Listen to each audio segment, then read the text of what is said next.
behalf of Maharashtra University of Sciences Nashik, I welcome all the dignitaries, teachers, students, university officers for the Dr. Daulatrao Aher Memorial Lecture Series on subject Development of Vaccine, Lessons from the Attempts for an AIDS Vaccine. I welcome today's guest speaker, Dr. Narendra Chirmule sir. He is the co-founder and the CEO of Symphony Tech Biologics, a data analytics company focused on engineering solutions to biology. As former head of R&D at Biocon Bangalore and leadership positions at Amgen and Merck Vaccines, has contributed to clinical development of vaccines and biopharmaceuticals. He did a PhD on development of a leprosy vaccine from Cancer Research Institute, Mumbai. Postdoctoral studies on pathogenesis of AIDS from Cornell University Medical College, North Shore Hospital, New York. Teaching and research as assistant professor in gene therapy at University of Pennsylvania, Philadelphia. He is on the National Institute of Health Advisory Committee for HIV vaccine. Please welcome Dr. Narendra Chirmule sir to deliver a lecture on development of vaccines. Thank you for coming to this lecture, and thank you for inviting me to talk on a subject which is very dear to me, and I've worked on it for many years. So what I'm going to talk about today is about 40 years of experience, and I was speaking to Saurav and others in the audience just now, that a lot of you may have seen a lot of HIV infected patients over years, but now because of COVID and cancer and maybe even malaria, nowadays nobody thinks about HIV as this deadly disease. Everybody says, oh, HIV ho gaya, to treatment le lo, sab theek ho jata hai. Just 10 years ago, maybe 20 years ago, it was a lethal disease. Ho gaya to gaya. Right? Abhi aisa nahi hai. Now it has become a much treatable disease. Right? Yet, there is something that is missing in HIV that we are, in the scientific community, we've never been able to make a vaccine against HIV. So even as of date, there is no vaccine against HIV. And I'll try to explain to you why there is no HIV for vaccine today and what needs to be done to make one. And what can we learn from making a vaccine against HIV for making vaccines against any infectious disease or even lifestyle diseases like diabetes and autoimmune diseases and others, right? Understanding the immune system. So before I start the lecture, has anybody read the news recently in the newspaper about HIV? A third HIV patient has cleared HIV. Yes. If you've heard that, have you heard that news? Raise your hand if you have. There's a big news that a third patient with HIV cleared. There is no virus detectable in this third patient, right? There are more than, give or take, 100 million patients who have been either infected or have died with HIV over the last 40 years. 100 million. Only 3 have cleared the virus. That's fantastic news. I'll tell you that story of why only 3 people have cleared the virus and not the other 100 million. There's a reason for that, and I'll tell you that explanation. The other, do you know this name? He Jian. Do you know this name? He Jian. H-E-J-I-A-N. He was doing stem cell therapy, and he made a genetically edited a fertilized zygote and made twin babies out of them. Do you know this story of stem cells? There are these 2 girls in China whose CCR5 gene has been deleted knowingly. This man, scientist, he took the fertilized zygote of this pregnant woman. He took editing gene and edited and deleted the CCR5 gene out of the zygote and put it back into the womb, and twins were born, and these children don't have the CCR5 gene, so he played with nature. He removed somebody's gene and made a baby born. He was put in jail, now he's in jail. CCR5 gene, why did he delete that? Because they will never get HIV. His cause was right, but the process of how he did it was completely wrong, unethical. No informed consent, just somebody did it. So CCR5 gene deleted, it's the story of HIV. Yeah? So we'll come to these 2 stories at the end and see how all of this fits together. So I'm going to go a little bit faster since many of you may know about HIV and spend a little bit more time on what's happening currently in HIV. So just give you a quick background that there are a lot of, I can give you numbers, these numbers change every year, but the point on this slide is the AIDS crisis is actually far from over. There are a lot of patients still getting infected and the infection is still very lethal. You might say that it's a chronic disease and that you have to take the drugs, but that drug, I don't know how many of you know about this, that drug that you take is like a big tablet, huge tablet, it's like a horse pill. And you have to take every day. It's very uncomfortable to take. It has a lot of side effects. But if you take it, you will survive for the rest of your life. But it's not easy to take. It has a lot of side effects. And if you don't take it for a couple of days, your HIV will come back. You have to take it every day. And India, in the Indian pharmaceutical companies have made a big difference in the affordability of that drug. I'll speak briefly about that in a minute.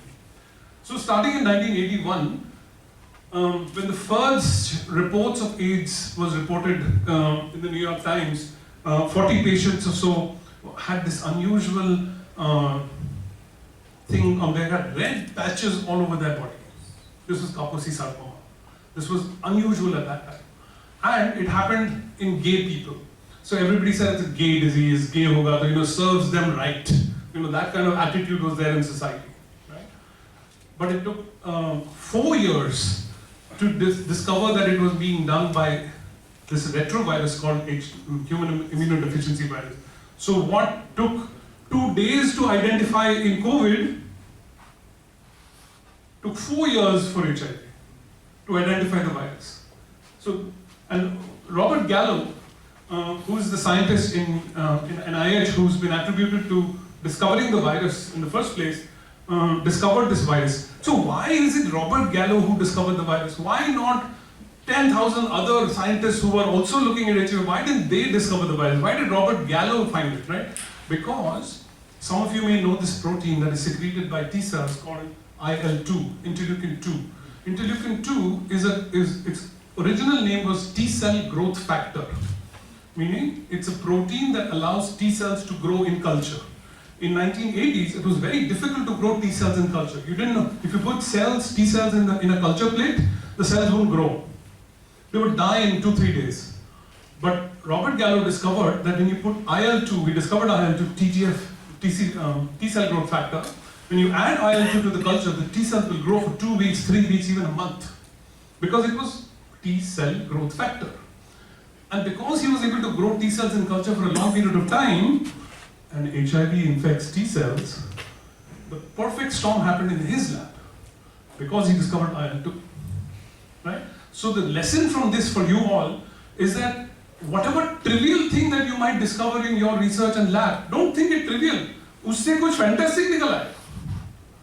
लेकिन सब कुछ you have to find the relationship between what you're doing and what else might come out of it. That connectivity of what you've discovered and what will come out of it, that's the knowledge and the wisdom that you should have. But the real discovery of there's a very controversial story and there's a book about it, if you're interested you can read it, of stealing the virus, stealing research, all those kinds of things have happened. And the ultimate Nobel Prize for discovery of the virus was given to these two people, Luc Montagnier and François Bresson-Usui. That's when on the top is when they discovered it, and this was recently. Luc Montagnier has since passed during COVID. This is the book, if you're interested in reading the story about the discovery of HIV, Shots in the Dark, written by John Cohen. So quickly about HIV, again, not going to belabor too much about the details because I think I'm expecting most of you pharmacy students should know some about HIV. But if you don't feel afraid to ask questions. What this slide shows is that the virus life cycle starts at receptor binding through the CD4 receptor. It has an RNA genome, so the RNA has to be converted to DNA. DNA incorporates into the host chromosomes, and once it incorporates, it expresses the viral RNA, and this viral RNA forms a new virus, and the virus spreads. And lots of viruses made by an infected cell. Busy slide, don't worry about all the details of the technicalities. We went from 1981 to 1984 to 10 years later. 10 years later, 1996 was a revolutionary year in the year of HIV. Many things were discovered just in that 1 year. What happened was there was a chemokine called beta chemokine. It's called, a chemokine is a protein that is secreted by a cell that allows cells to move. Chemotaxis, you might have heard, is the movement of cells from one place to another. And this chemokine is a protein that is secreted by cells, binds to the receptor of a particular cell, and enables that cell to move from one place to another. So this chemokine binds to CCR5. And CCR5 is responsible for the macrophages to move from the tissue into the lymph node. That's what CCR5 does, mainly, right? And interestingly, HIV uses CCR5 to enter the cell. So I'll tell you that story in a bit.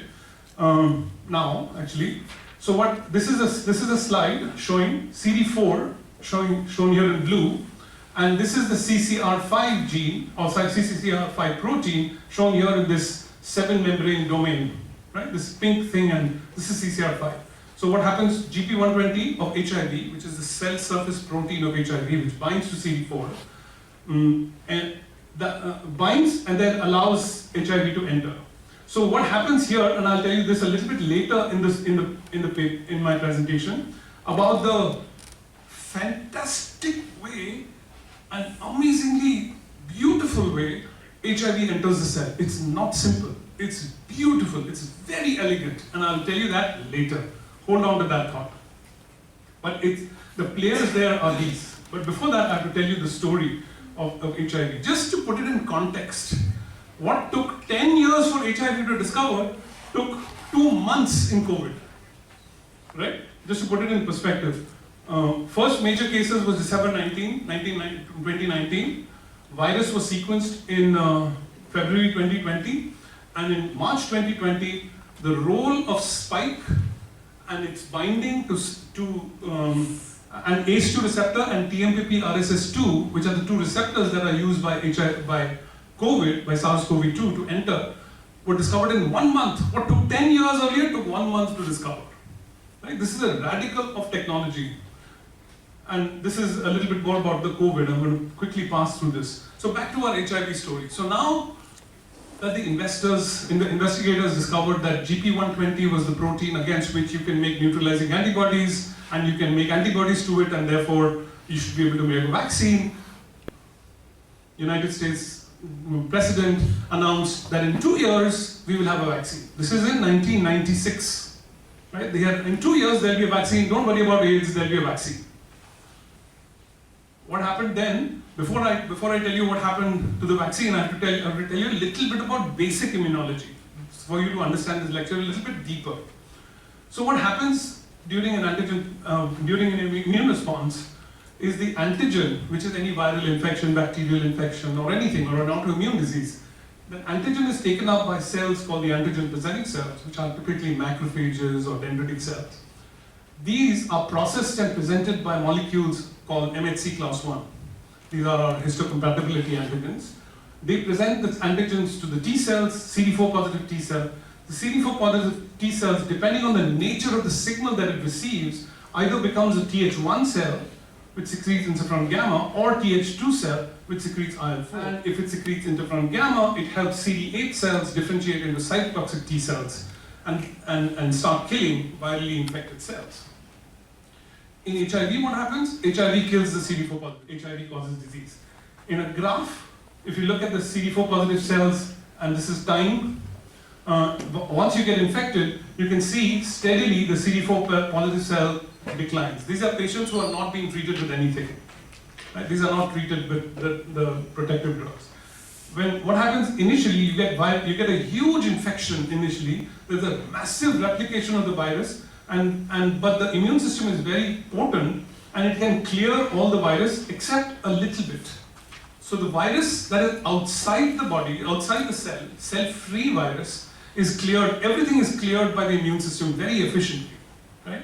But there is some virus that I told you integrates into the host genome. I told you by one of the life cycle steps is that the viral genome has to be integrated into the cell. That cell which has the integrated genome cannot be cleared by the immune system because that cell, the genome is not active. So unless the virus is expressed, the immune system doesn't even recognize it. So that pro-virally infected cell exists for a long period of time and it is not making virus, it's not causing disease, so you don't know, right? Very difficult to detect. That pro-virally infected cell remains for a very long period of time, which is sort of the asymptomatic period of AIDS. Yeah? But inside the body, steadily the CD4 positive cell is slowly declining. Until a particular threshold of 200 CD4 counts, when at that point the virus just unleashes and then it starts growing very rapidly because there is no immune system to control it. And now you can see from a single strain of the virus starts mutating, and you have a single patient can have more than 1 million strains of virus in single individual. So much mutation it undergoes, right? So, and then of course you succumb to other infections because you have no CD4 positive cells. You've seen this man in COVID times, Anthony Fauci, who's done a huge amount of work. Again, this slide is busy, but not the point I want to make in this slide is that in the 1980s to 1990s, let's say even about 2000, there were hundreds of clinical trials that were being sponsored to test whether GP120, the envelope protein, purified GP120, if it is used as a vaccine, if it induces neutralizing antibodies, can it protect against HIV? And all these trials failed. Every single trial failed. Because GP120 binds to CD4, and if you block CD4 interaction, it is not sufficient to block entry, because I told you HIV uses CCR5. No one was thinking about CCR5 in 1996. All the vaccines failed to grow. I'm going to spend a few minutes about this slide because this is important to understand the vaccine story later on. So what are the different kinds of cells that get infected during HIV? You have what is called the first row, the productively infected activated CD4 cells. So these are all our CD4 positive cells. They are infected with the virus. The virus is growing happily, right? Lots of viruses growing because it's a great reservoir for cells to grow. Those cells die almost instantaneously after being infected, but they make a lot of virus as a result. Then there is virus which is not inside the cell, but it's trapped in the mesh of the lymph nodes, right? And then finally, there is a cell at the bottom, the last row, which is called the resting CD4 positive T cells with latent proviral infection. So this is that cell I was telling you. All the immune system can do is can get rid of the cell-free virus, but if the DNA of the virus is inside the cell, that cell remains for a very, very long period of time in our body. Yeah? And this is the example of that kind of cell. This is a RNA immunohistogram where it shows that the cell has the provirally infected DNA, but this cell is not making virus. Yeah? But it's just resting over there. If given the opportunity, it will make. Yeah? So what have I told you so far? From 1980s to 1990s, HIV and its receptors were discovered. Then in around 2000, 1990 to 2000, various vaccine trials with GP120 and GP160, which is the long form of GP120, were tried and all failed. One fantastic thing happened in that period, 1990 to 2000, is that these new antiviral chemical drugs were discovered. There were 3 medications mainly. One is a reverse transcriptase inhibitor, second is a protease inhibitor, and the third is an integrase inhibitor. So it blocks all these 3 drugs block the viral replication at 3 different processes of the cell cycle, of the viral life cycle. And the reason Indian pharmaceutical companies contributed at that time, remember, in the year 2000, Cipla to start with, and Yusuf Hamid, who is the founder of Cipla, did something very radical at that time. He made a combination of these 3 drugs into one tablet. Reduced it to one tablet, right? Where Merck and Novartis and other companies were making all the 3 drugs separately. He reduced it to one tablet using a different process, because at that time Indian patent law did not recognize the product as a patent, but the process was a patent. So he changed the process and in one process made 3 chemicals and made it into 1 tablet. And instead of selling it at $100 what was being sold in the rest of the world, he sold it for less than $1, which is at that time probably 10 rupees, 10, 15 rupees. And in Simpla provided this drug to majority of the parts of the world, especially in Africa, and actually almost eliminated HIV, active HIV and controlled HIV because of this phenomenon, because of making this drug available. And that is the contribution of the small molecule chemical industry in India to HIV. Huge contribution. Many companies made this drug. Yeah? Maybe that's that green line. So now what happened was, since back to the immunology part of the vaccine part of the HIV story, is that if GP120 is not going to work like a vaccine, then what's going to work? The dilemma, right? Robert Silicano is a professor at Johns Hopkins University today, and I because I give this lecture to students in colleges, I like to spend a little bit of time telling the personalities of the people who've done the work, because their history also is important, right? Because they didn't suddenly rise out of nowhere and started doing this fantastic research. Many of he has a very big, good lineage. He did undergrad at Princeton, then graduate school at Harvard, now at Johns Hopkins. He's unusual, but most of the people that I talk about, they've come from very humble backgrounds. They've come from some small village in the United States, and then they've risen to these massive heights. So I like to tell the CVs of all these people as I go along. Okay, so again, busy slide, don't worry about the slide. Main thing I want to tell you, without going through each slide, something very interesting happened in 2000. There was a group of prostitutes or sex workers in West Africa who used to have partners with HIV-infected people all the time. They would get infected, but they never got AIDS. They never got AIDS. Like if you get infected, you must get AIDS, because at some point you will progress. They were not taking any medication, nothing. So this group of scientists went and studied these sex workers. Why are they not getting AIDS? So when they studied these women, they found that these women had a very, very high, unusually high level of cytotoxic T cells, HIV-specific cytotoxic T cells in their body. And these T cells made interferon gamma. And if you have large amount of interferon gamma, then somehow these T cells are able to kill the virally infected cell. Yeah? So an effective vaccine should induce a strong HIV-specific cytotoxic T cell and a T helper cell response. So then in 2000, everybody, the whole community said, aha, we've been focusing on trying to make a vaccine by making B cells make antibody. We were looking at the wrong thing. We should have been activating T cells. Until 2000, there's not a single vaccine that had been developed. And remember, at that time, it was already 100 years or 80 years at least since the first vaccine was made. So the world had a lot of experience in making vaccines. ऐसा नहीं है कि vaccine बनाना पता नहीं था. But to make a vaccine against a T cell had never been done. So what you have to do to make a vaccine against T cells don't recognize antigen directly. Like B cells can see antigen directly, T cells don't recognize antigen directly. They have the peptide of the vaccine. The peptide of the vaccine, in this case HIV, has to be presented by the MHC to T cell receptor on the T cell. That's the only way you can activate T cells. Right? Otherwise you can't activate T cells. So the goal of the vaccine was to develop a cytotoxic T cell. The clinical goal was to reduce the likelihood of persistent infection, and I'll explain this in a minute. So the next few slides, I'm going to tell you the experiments that I had the fortune of being at Merck, where we tested the probability of developing this vaccine from 2000 to 2010.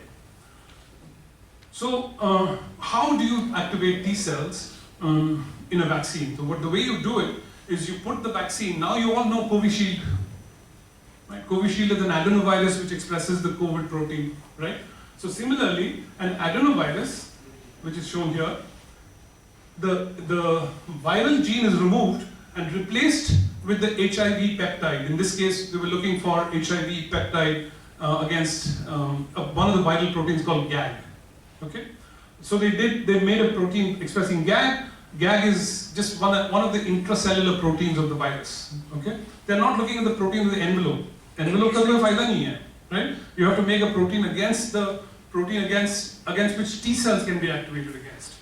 So before they decided what platform to choose to make the virus, we did an experiment where you use DNA vaccine, pox viruses. Pox viruses are like the chickenpox virus or MVA, Alvac. These are viruses which infect birds. They don't infect humans, right? They infect birds, so they're not very efficient in infecting humans, and therefore they don't induce a very strong immune response in humans. But if you take human adenovirus and you express the gag protein, you can get a very strong response. The readout here is the T cells, HIV-specific T cells that can secrete interferon gamma. Yeah? And the assay that is used to measure this interferon gamma, you can't do ELISA to measure antibodies. You have to look at the ability of the T cells to secrete interferon gamma. So how do you look at that? You take a plate, 96-well plate, some of you may know about this, and instead of a polystyrene at the bottom, you change that polystyrene to a nitrocellulose membrane, so that on that nitrocellulose membrane, you can coat an anti-interferon gamma antibody. You with me so far? And then you add cells to that plate. When you add cells to that plate and stimulate with nothing, like mock, you will see no spots, or very few spots. And each spot is a T cell secreting interferon gamma. If you stimulate the T cells that have been activated against HIV peptide, or HIV gag, and you stimulate them with the gag antigen, you will see a number of spots. So the number of spots here represents the number of T cells that are specific to the HIV gag vaccine. Okay, just remember that. So the criteria, this is a validation of that process, and I'll run through that quickly. So remember the 55 spots. So remember in the background there were some spots, just non-specific spots, right? And after stimulation there were lots of spots. So the criteria of stimulation was, if you vaccinate a person or an animal, and the animal makes T cells which secrete at least 55 spots, then the response is positive. Okay? That is the criteria. So now before doing that, another political statement. HIV vaccine had been intertwined with society, politics, so many different things. So we were in the United States at that time, at Merck, and we were developing a vaccine against the B clade of HIV. There was a huge uproar in the world. Arey, B clade bana rahe ho, lekin Africa mein to C hai, India mein to C hai. How can you make a B clade virus and not develop against C and others?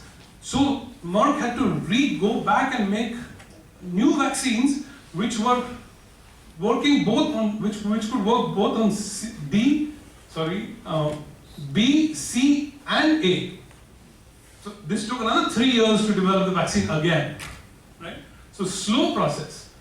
This is just to show you where the gag protein is. The gag protein is here. This is the protein, and pol is here, which encodes for the polymerase gene, and NEF is another protein which is a negative regulator. So gag, pol, and NEF were the 3 genes against which the vaccine was made. And based on this epidemiological study, I'll quickly run through this few slides, and I'll come to the main part of the vaccine story. So this is the gag, pol, NEF adenovirus vaccine. Okay. So now the first thing you have to do when you develop a vaccine, you have to do preclinical studies. Before you inject anything into humans, you have to show that it works in animals. So rhesus monkeys were injected with the vaccine, with the adenovirus vaccine, and you can see remember the 55 spots is the negative spot. 55 is the negative. Look how strongly the animals are making T cell responses. 1500 counts. So extremely strong T cell responses were being made against HIV. The whole field was very, very excited. So just having interferon gamma secreting T cells doesn't mean that the vaccine works, right? You have to challenge the monkey to show that the vaccine, this T cell response actually protects against the disease, right? So experiment is done. You take naive monkeys, which are not vaccinated, and then vaccinated monkeys, and look at the CD4 count. Remember I showed you that when you get infected with HIV, the CD4 cell count goes down. So when you infect the unvaccinated monkeys with HIV, the CD4 cell counts go down, and you can see that when the line stops, the monkey has died. Yeah? But look what happens to the vaccine. None of the monkeys die. The CD4 cell doesn't go down. Amazingly fantastic result. Like the field was said, abhi to ho gaya, ban gaya vaccine. We just say we have to just do the human clinical trial and then we'll be ready, right? So the vaccine trial started. You have to do phase 1, phase 2, phase 3 trials in humans, right? So phase 1 study is a single ascending dose, give higher and higher doses or multiple ascending dose, look at safety and endpoints. So very, very busy slide, but just look at the one in the box, right? After giving the vaccine, in normal healthy subjects, 72% of the individuals develop a very strong T cell response as measured by ELI spots in greater than 55 spots. 70% of them develop a very strong immune response, just like we saw in the animal study. Okay? Vaccine, phase 1, great. Vaccine is tolerated. Nothing major to report. And then now you have to do a challenge study. How do you do a challenge? You can't vaccinate people and challenge them with a live virus like you did in monkeys. No? We have to do something. So how is this trial designed? So the way the trial is designed is like this. This is just the design. This is not the data. So what happens is you take a bunch of people and put them in placebo and give some of them a vaccine. Okay? Then what happens is, because this vaccine, remember, doesn't have the envelope gene, so it doesn't protect against infection. Right? No neutralizing antibodies are generated by this vaccine. So whether you are infected, whether you are vaccinated or you are placebo, you will get infected. Correct? So your viral load goes up in both the vaccinated as well as the non-vaccinated people. And then if ethically, when you get infected, you must get that antiretroviral therapy that I told you that works really well. When you give highly active antiretroviral therapy, the viral load comes down dramatically, right? But then in the trial, through ethics approval, everybody had to stop taking heart therapy. When you stop taking heart therapy, in theory what should happen is that the placebo patients, the viral load will go up. Why? Because the vaccine is not activated, it not activated the T cells, and the vaccinated group, vaccine activated the T cells were able to kill the pro-virally infected cell, so there is no cell that can make the virus, and therefore the vaccine should work. So this was the design of the trial. And then marketing did a lot of experiments in, like everyone, not just Merck, the entire field from 2000 to 2010 was so excited at this result. It cost Merck $1 billion to do this trial. It's a worldwide trial, so a huge amount of money. So even NIH poured a lot of money into this trial. Yeah? So there were 3 possible outcomes of that, what could happen from this trial. One is that it could be a blockbuster, meaning that the vaccine efficacy was 50%, meaning the patients who have been vaccinated are protected and they are able to clear the virus, even if it was not 100%. 50% bhi agar hua, we would be happy. And if both endpoints were met, but it was less than 50%, but let's say 30%, if it was 30%, it was still okay, but you know, it could have been better, but at least it's a start. Next time we'll improve it a little bit better. And the third, if there was no difference between the placebo and the vaccinated group in terms of infectability, then you would say fail over here. Okay? Result. Shocking result. Why? Because people who got the vaccine became more susceptible to getting AIDS than if you were not vaccinated. So if you got the vaccine, you became more susceptible. Exactly the opposite thing that should happen from HIV, from a vaccine. Look at this data. The placebo group is blue, and number of people getting infected over a period of time is X, is in the blue line, right? And the people who got vaccinated, more number of people are getting infected if they get vaccine. How can a vaccine make you susceptible to HIV? And the whole field had put all its eggs into the T cell interferon gamma basket. Everybody said that this should happen. Nobody said, no, there was absolutely nobody who was saying this won't work. What happened? You know what happened? What does HIV like to infect? Which cell does HIV like to infect? Tell me. CD4 positive cells. CD4 positive cells. What does HIV really like to infect? Activated CD4 positive cells, isn't it?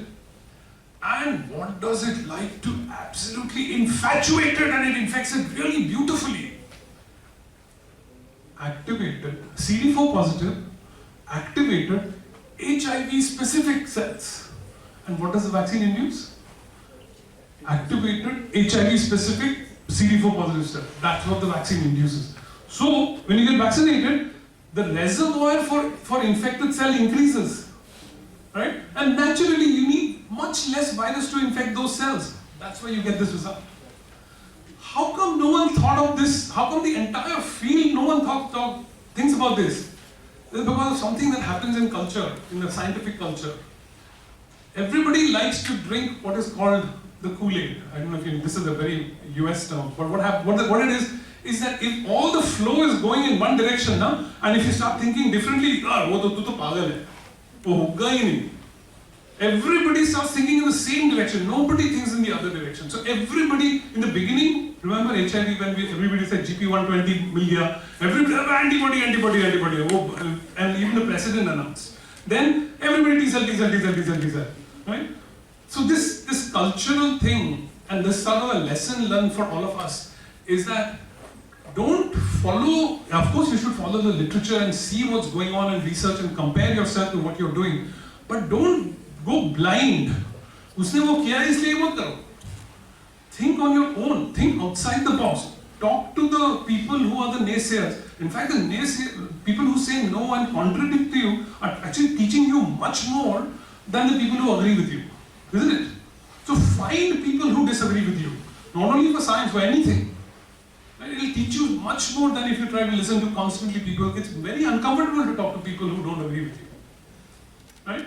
My friend, my sister's husband, and we have a company together. We don't agree on anything. But because we don't agree on everything, our learning is exponential. Because we constantly try to, prove our point. So this is sort of a lesson learned from that. So let me finish my lecture by just telling you a little bit of what's happening now in the field of AIDS, of AIDS vaccines. What happened was, while this hoopla was happening, this massive clinical trial was going on from 2000 to 2010, quietly one Canadian company was doing, or Canadian government was doing this small experiment where they were not using adenovirus. They were not using the virus that induces the largest T-cell response. They were using canary pox. Remember I told you about the pox viruses that we tested once in our clinical trial, right? And it was induced a weak response, but not strong enough. So that vaccine showed 30% efficacy, right? And that's when it was discovered that you do need a very weak CD4 positive T cell activator, and you do need an antibody response. You need the combination of both antibody as well as a weak T cell response. If you give too strong a response, then it doesn't work. So this getting a vaccine to induce a weak T cell response and a strongish antibody response is the challenge of HIV. It defies basic immunology. You have to activate B cells without activating CD4 positive stuff. It doesn't happen. It doesn't happen in nature, right? So, but it's the challenge, and that's why we don't have a vaccine. And so I told you, I'll tell you a little bit about the GP120 story before that. I told you I will tell you later. No? Now I'm going to tell you that story.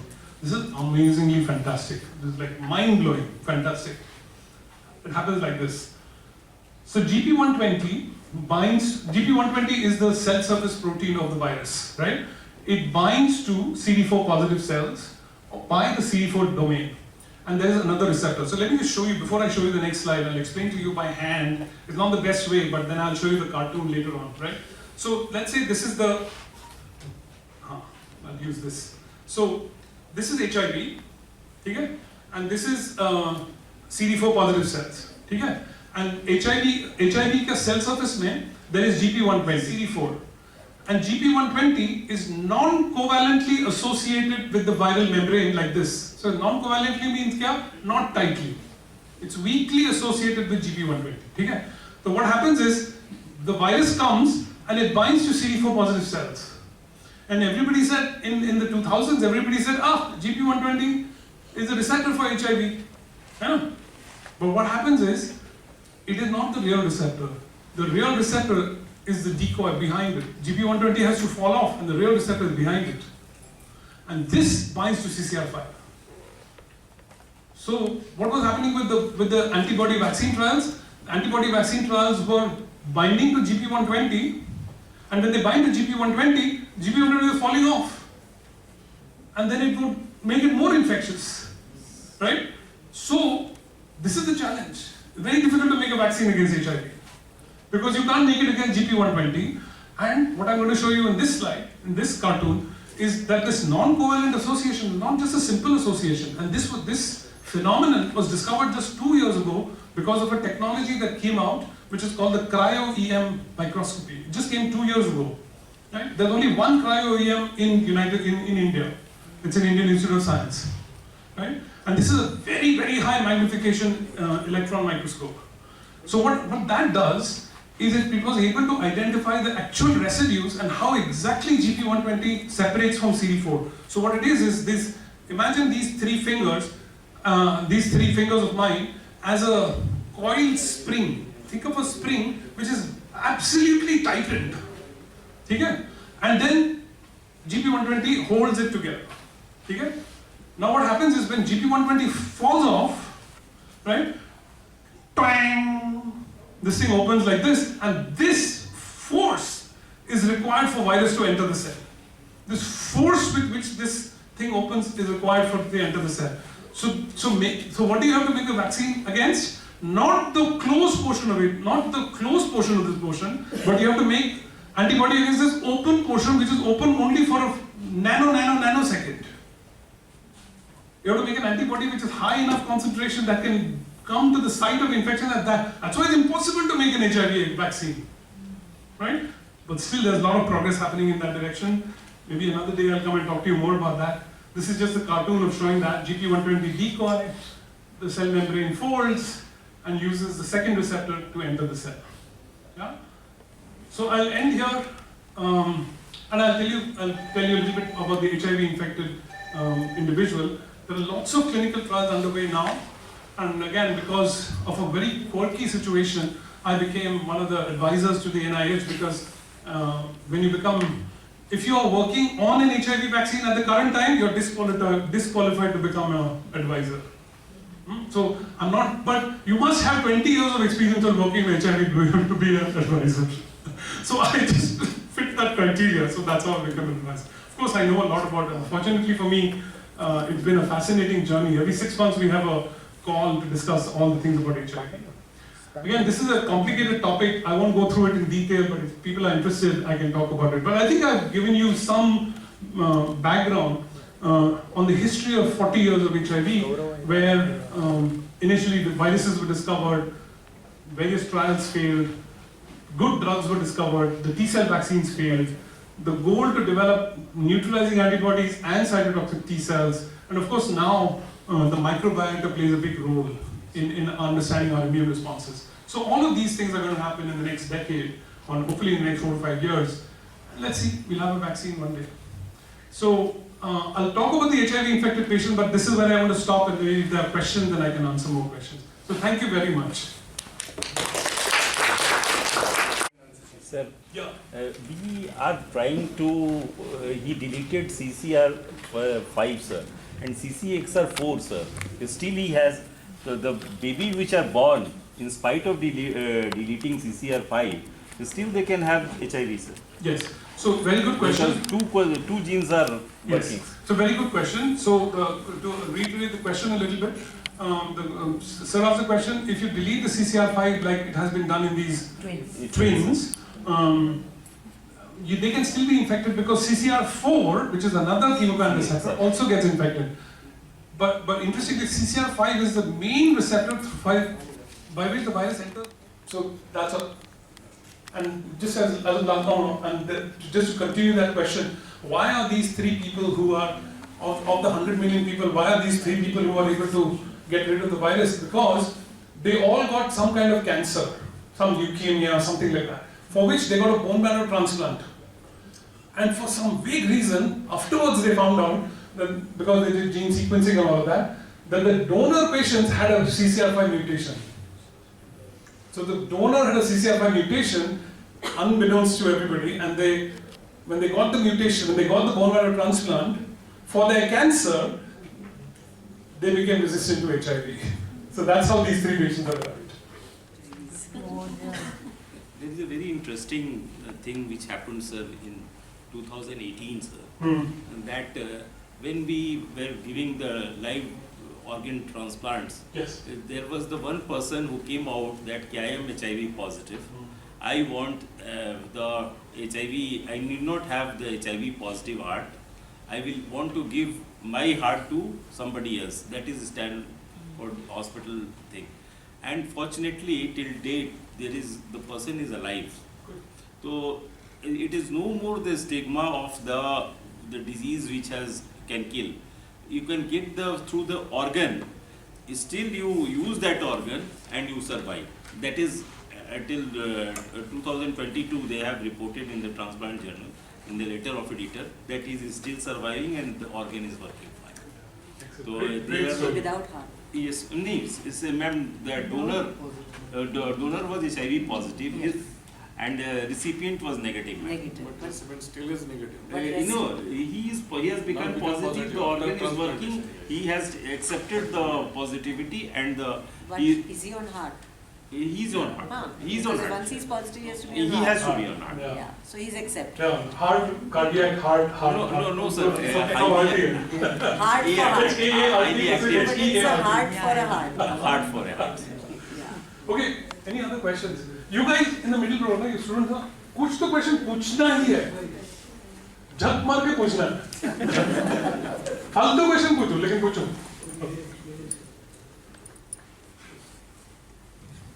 नहीं तो नाम लेके बुलाएंगे. Be patient. तुम्हारा क्या नाम है? चैतन्य. हाँ? चैतन्य. सही चंद. चैतन्य. चैतन्य, sorry. चैतन्य, कुछ भी question पूछो. It doesn't have to be over HIV.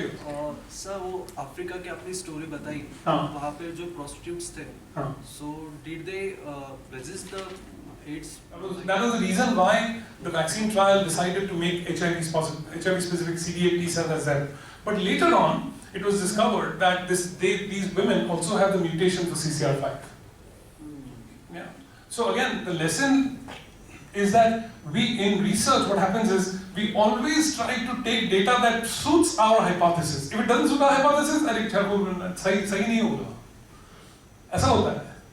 You know, so let's not get like all of these lessons I'm learning, I'm sharing, after so many years of experience. I was part of the people who thought that HIV vaccine would work with CD8 T cell. I also didn't realize, right? So a lot of things happen like this. Good question, good question. One thing that many Ayurvedic people claim that they can cure the HIV. Yeah. Is there any scientific research basis on that? Well, I can only speak to the things that I have studied and learned. Right? I can't speak to things that I don't know the mechanism of. Right? अगर आप बताओगे कि वो patient को मैंने कुछ चूरन खिला दिया, I'm not undermining thing. मैंने किसी वो HIV चला गया. अरे ये गया होगा, पता नहीं. Like that might be true, but unless you show me evidence that it worked in these people but did not work, जिन्होंने चूरन नहीं खाया उनका नहीं चला, and if you don't show it to me scientifically, then I won't believe it, right? Not me, scientific, you won't believe it. So I'm saying any research is going. I don't follow that work a lot, but one interesting thing that I have learned, and maybe I'll talk about this tomorrow when I talk about the oncology story. One very interesting molecule that has been, very revolution is happening in the field of oncology, of activating the immune system. Right? I don't know, maybe I'll tell you a little bit right now, and there'll be an answer to your Ayurvedic question also. What happens is there's a drug that activates the immune system that has been discovered about 10 years ago. And that drug, when it activates the immune system, clears your tumor. 30% of the patients who get leukemia can be completely cured by activating the immune system with this specific drug. Okay, I'll talk about the drug tomorrow. Right? Everyone's really happy. One small experiment was done by a scientist where what they did is they took a group of mice, they induced tumors in both the mice. Okay? And in one group of mice, and both the group of mice, they treated the mice with the drug that activates the immune system and therefore clears the tumor, just like I told you, right? The very active drug. But in one group of mice, the only thing that they did is they removed the gut microbiota. That's it. Nothing else they changed. Right? And this drug doesn't work. So the gut microbiota actually does profound things in the immune system. No idea how it does it. It's maybe the Ayurvedic medicine is doing something there which we don't know. Right? So there's an unknown field. Another thing, I don't know if you've read this work, it's called the circadian rhythm of immune response, and it's done with COVID vaccines also. It's done clinically demonstrated that if you take the vaccine between 9 and 10 in the morning, your immune response will be much higher than if you take it at 9 or 10 at night. So your immune system is not steady. Circadian rhythms are a very big role in regulating the immune system. We haven't even touched the tip of the iceberg in what we think we know. I love this statement which we've learned probably in high school sometime from some professor of ours who taught us, which stuck to me. The more you know how much you don't know. Isn't it? So keep learning. There's vast amounts of things to learn about. Yeah, actually the card.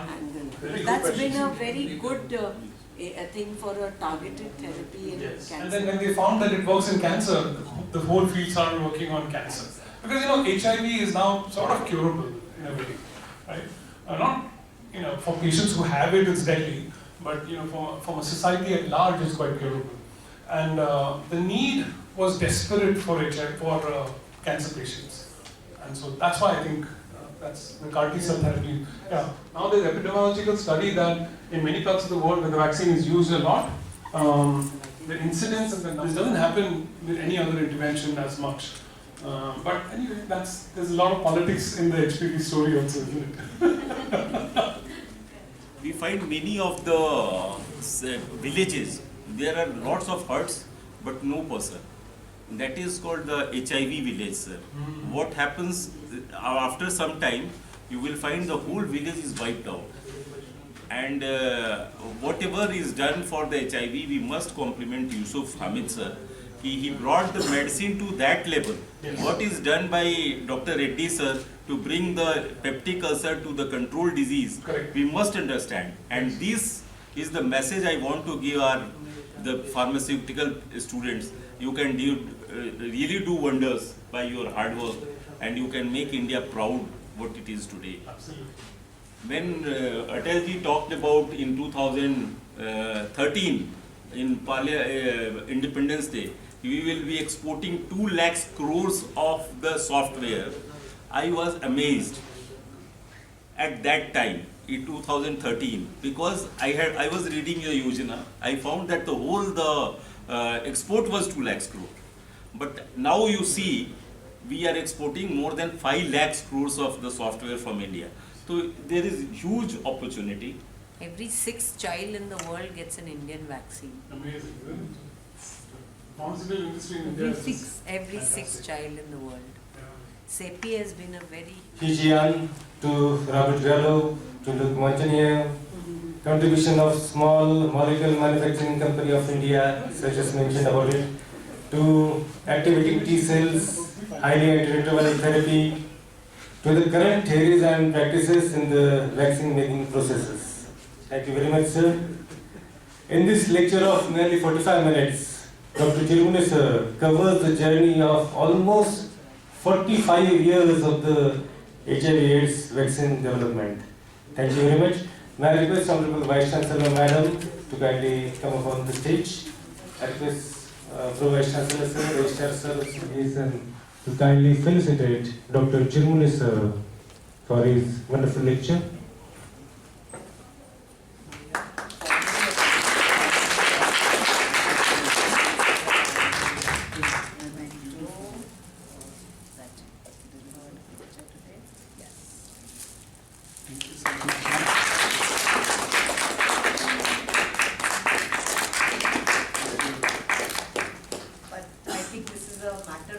special pride that Narendra and me have been classmates in school.